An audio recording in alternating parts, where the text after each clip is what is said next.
Сәлем достар, бүгін біз сіздермен сүліктің емдік қасиетімен танысатын боламыз. Мені жоғалтып алмас үшін лайк басып, каналыма тіркеліп, жаңа видеоларымды көру үшін қоңырауша белгісін басып қойыңыз. Алдағы уақытта денсаулыққа пайдалы кеңестермен көбірек бөлісетін боламын. Сүлікпен емдеу әдісі көптеген жылдар бойына қолданылып келеді. Бұл жәндікті ем ретінде біздің заманымызға дейінгі 2 ғасырда пайдаланғаны жайлы жазылған. Мұндай емді вирудотерапия деп атаған.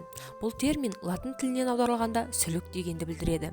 Қазіргі таңда сүліктердің 400-ге тарта түрі бар. Алайда олардың ішіндегі медицина сүлігі ғана емге пайдаланады. Сүлікпен емдеу тәсілі заманауи емдеу тәсілдерінің ішінде бірінші деңгейден орын алады. Оның адам ағзасына әсері барлық деңгейде көрінеді. Мамандардың айтуынша, адамның қан алу қандағы плазма құрамындағы лимфоциттердің мөлшерін өзгертеді. Ал сүлік сілекейінде 40-қа жуық ферменттер бар. Бұл ферменттер адам ағзасындағы қанның, жасушалардың, лимфалардың микроциркуляциясын жақсартып, қалпына келтіреді. Нәтижесінде қан қысымы бір қалыпқа түсіп, мүшелердің ісуі басылып, аурулар басылып, ишемия дерті емделеді. Ең бастысы, адам ағзасындағы барлық қан айналым жүйесінің жұмысы қалыпқа түседі. Ем қабылдау сүйек, бұлшықеттер және буындарға оң әсерін тигізеді. Сүлікпен емдеудің арқасында қанның ұйығаны тарқап, зарарсыз ісіктер жазылып, иммунитет көтеріліп, зат алмасу процесі жақсарады.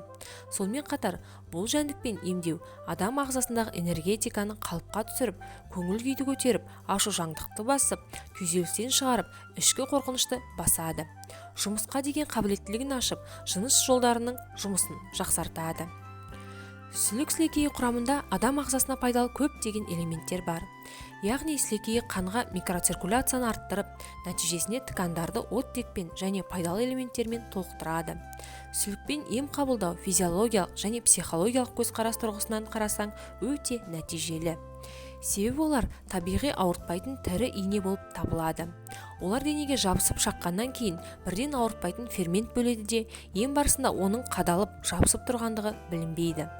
Шаққан жеріндегі тамырлар кеңейіп, қан ағады. Ем барысында сүліктер бірден қанда ағызып, бірде қан құрамына түрлі ферменттерді бөліп жіберіп отырады. Медициналық сүліктер тек қана емдік қана емес, сонымен қатар ағзаны жасартатын қасиетке ие. Сол себепті оларды косметологияда да өте жиі қолданады. Сүліктің әйел ағзасына әсері өте тиімді. Ол қанды сору кезінде күшті рефлекторлық ықпал жасап, нәтижесінде кіші жамбастағы қабыну және іркілу процесін тоқтатады.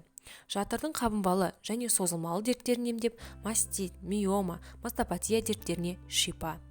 Сүлікті арнайы медициналық фабрикаларда өсіріп таратады. Ескерту. Бірінші, медициналық сүліктің нәтижелі болу үшін дененің биологиялық белсенділігі жақсы жерлеріне қою керек. Екінші, бір емге пайдаланылған сүліктерді келесі емге қолдануға болмайды. Сондықтан оларды өлтіріп отырады. Үшінші, сүлікпен ем қабылдаған соң 1-2 тәулік суға түсуге болмайды. Төртінші, 4-тен көп сүлік пайдаланып ем қабылдаған жағдайда емделуші 1-2 күн төсек режимін сақтауы керек. Қазақша каналдың дамуына үлес қосып, лайк басып, комментарий жазып, видеоның соңына дейін қарап, жақындарыңызбен бөлісе отырыңыздар. Назарларыңызға үлкен рахмет.